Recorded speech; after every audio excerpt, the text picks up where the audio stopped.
গাজা ইস্যুতে যুক্তরাষ্ট্রের নবগঠিত বোর্ড অফ পিস নিয়ে কাটছে না সংশয়। পরবর্তী গাজা শাসন ও পুনর্গঠন তদারকির লক্ষ্যে সাবেক ও বর্তমান মার্কিন শীর্ষ নেতাদের নিয়ে গঠন করা হয় এ বোর্ড। তবে 2023 সালের অক্টোবর থেকে দেখে আসা ভয়াবহ হামলা ও ধ্বংসলীলার পর থেকে কোনো কিছুকেই সহজে বিশ্বাস করতে পারছে না গাজাবাসী।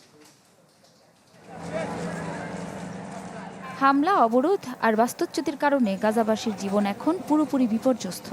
এমন পরিস্থিতিতে যুক্তরাষ্ট্রের সাবেক ও বর্তমান শীর্ষ নেতাদের নিয়ে গাজা ইস্যুতে নতুন করে বোর্ড অব পিস গঠন করে ট্রাম্প প্রশাসন। বোর্ডের মূল লক্ষ্য যুদ্ধ পরবর্তী গাজা শাসন ও পুনর্গঠন তদারকি। তবে যুদ্ধবিধ্বস্ত গাজার মানুষের মনে রয়েছে গভীর সংশয়। 2023 সালের অক্টোবর থেকে দেখে আসা ভয়াবহ হামলা ও ধ্বংসলীলার পর থেকে কোনো কিছুকেই সহজে বিশ্বাস করতে পারছে না গাজাবাসী। ক্লিংকার বেশি থাকলে সিমেন্ট বেশি খাঁটি। আনোয়ার সিমেন্ট।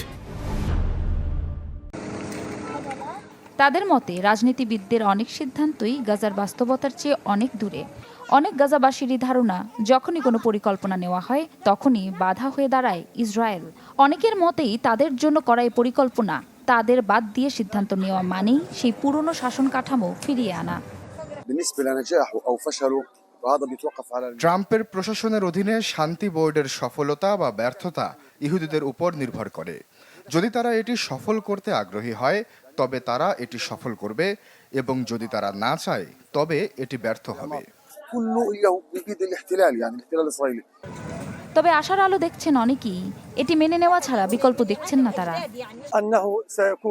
শান্তি বোর্ড গাজা উপত্যকার পুনর্গঠন এবং সমস্ত সীমান্ত ক্রসিং খোলার বিষয়ে খুব গুরুত্বপূর্ণ। আমরা আশা করি শান্তি প্রতিষ্ঠিত হবে এবং সীমান্ত খুলে দেয়া হবে। এ পরিকল্পনায় প্রশাসনিক কাজ সামলাবেন সাবেক উপমন্ত্রী আলী সাথের নেতৃত্বাধীন একটি ফিলিস্তিনি কমিটি।